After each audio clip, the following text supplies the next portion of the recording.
My favorite stories is the story in the Bible about the Valley of Dry Bones. I'm not going to go through that whole story because we know the story. You know that story.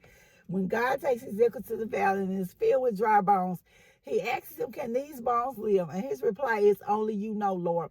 But the truth I want us to focus in on today from that story is, it was in the middle of a valley. God set Ezekiel down in the middle of the valley of dry bones. And in the middle, there's some key facts in here that we can glean from this.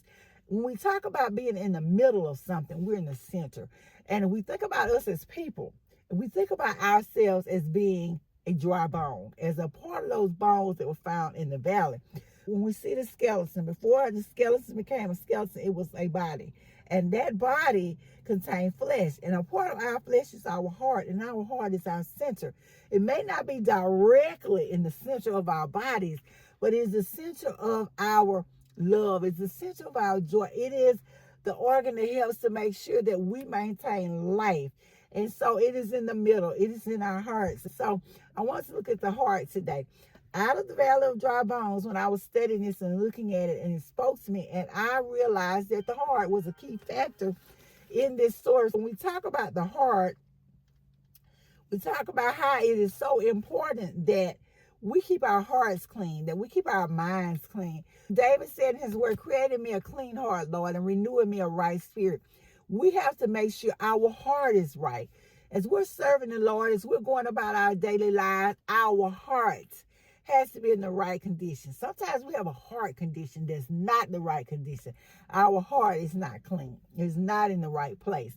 Because we are told that out of the abundance of the heart, that our mouth speaks. Out of the abundance of this heart, that we have to keep our heart clean. We have to keep our heart with for from it flows the springs of life. Basically, it's saying we have to make sure that we guard our hearts, which means we have to make sure we don't allow hate to take root there.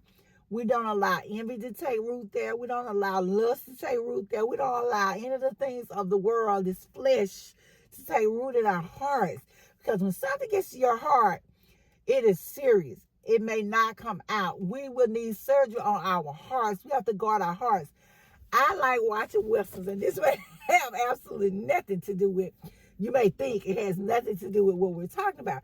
But oftentimes back in the Old West, one of the things they had to do was to ensure that if they had an injury or something, it didn't set up gangrene. If it had set up gangrene, one of your limbs, whether it was your arm, whether it was your leg, they had to cut it out because they didn't want the poison or the infection to reach their hearts. I was watching Gunsmoke. I'll tell you exactly what it was. And so this man had fallen off his horse and he'd been there for about a week. But anyway, Matt shows up and he said he has to operate on the man. He cuts off his leg because he says, well, if that infection gets to his heart, it's going to kill him. And even though he cuts off the man's leg, he's too late. The infection has reached his heart. And so the man dies. We have to make sure that we keep our hearts clean, that we guard our heart with our vigilance, that we keep our hearts straight. When you look at the valley of dry bones, we realize that these at one point were men or even women, and they have died. When I talked about spiritual death, they have died. All the flesh, all the joy have come off of them. And you can check out the other video in the series about what happens when bones become dry. But their heart is no longer there. It's gone. They're just an empty shell. They're dry bone. And so we have to make sure that we keep our hearts clean, that we keep our hearts in good shape. We're told in 1 Samuel that God doesn't look at the outward appearance. It doesn't matter what kind of show we put on for the world. It doesn't matter how someone else thinks we are. What matters is how God sees us. It says God looks at the heart. God's not looking at the outward appearance. You know, when Samuel showed up and he showed up at Jesse's house and he was to anoint the next king.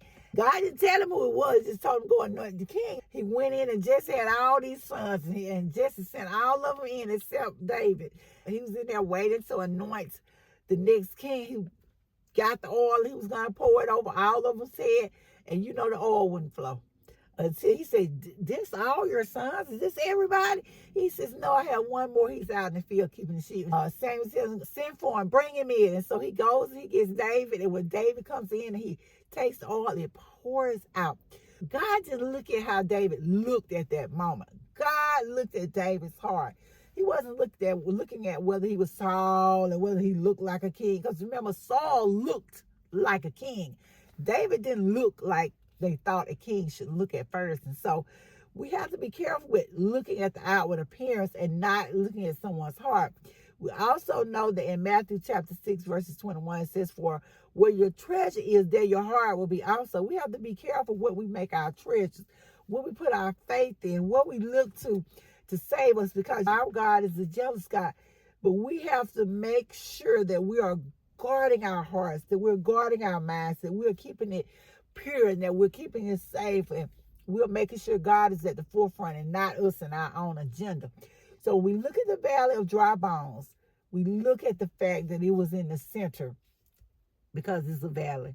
And we have to know that that valley, that center, represents our heart, our minds, our spirit, and we have to keep those pure, and we're going to continue to serve God.